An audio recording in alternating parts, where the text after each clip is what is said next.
It turns out that the story of Enos Mills, the guide, and Harriet Peters, that 8-year-old girl, was just as compelling as the story of the origins of this great national park. What I discovered was that each of them, even as they climbed that huge mountain peak, had an inner mountain that they had to climb as well. For Harriet, it was an emotional journey to get to the top of this mountain for her mother.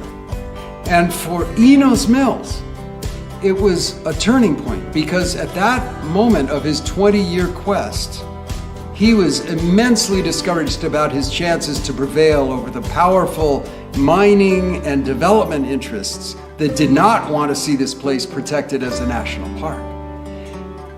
But when Enos watched this young, plucky 8-year-old girl move forward, climb higher than she ever had before, get discouraged, sometimes want to give up, and yet find in herself the strength to keep on going, it gave him heart, and it helped him realize that he too would continue on his climb. And ultimately, he prevailed, and the park was created by an act of Congress.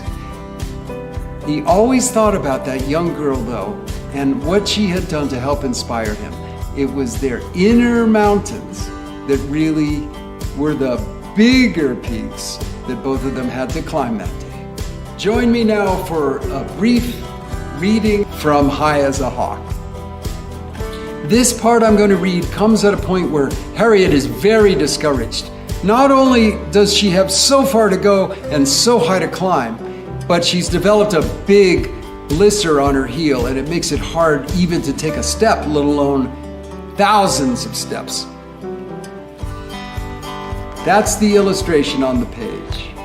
And here's what happens. Soon my heel hurt worse than ever, like it was on fire. I leaned against a mossy trunk of a tree. Way down below, I could see other trees, way smaller, down by the trailhead. Oh, they looked so tiny and so far away. All of a sudden, I heard a deep bugling sound. The ground started shaking, rumbling like 1,000 drums. What was this, an earthquake?